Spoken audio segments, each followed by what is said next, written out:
Tolsen Tools. Now before I proceed, don't forget to subscribe and like. Also hit the bell button for more updates and notifications. So, let's begin. Hi guys! Welcome back to Tolsen. So ngayon ang introduce ko is a hammer drill. So para siya sa hammering and sa pang drilling. Kaya siya hammer drill. Parang two-in-one na rin siya. So, tatlong klase siya kasi ang difference lang nila is yung watts. So, meron tayo dito 850, meron tayo dito 710, and meron tayo dito 500 watts. Okay? So, ito pa kasi, kung i-close up ko to for you guys, para na makita niyo yung itsura.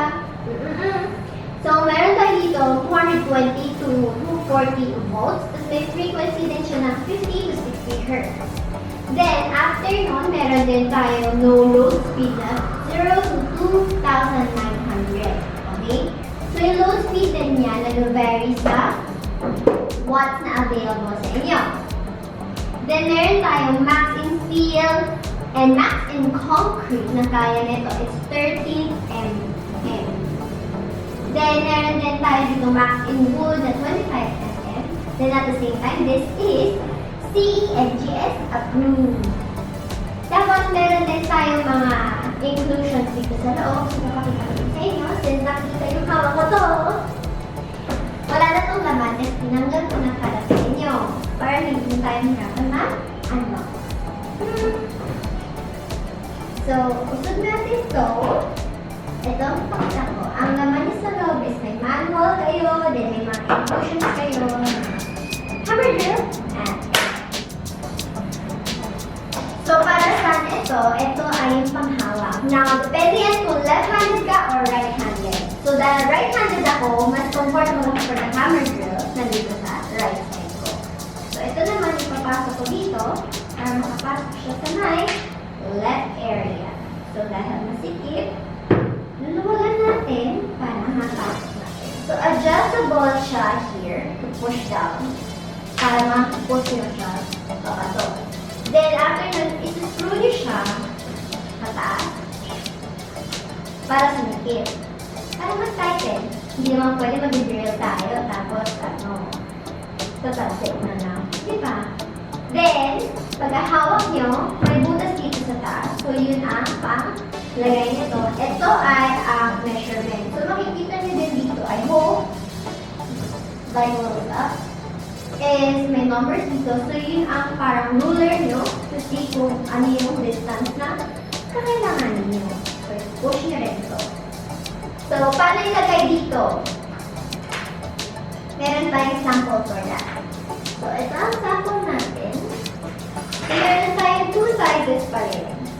Or two different sizes na meron. Personal use ko to. So, please, huwag sabihin na bakit ganito itsura. Okay? So, ipapasok nyo to. Then, i-a-adjust nyo siya para sumikip. Ayan. So, iikutin nyo lang. Ayan. Dapat masikip.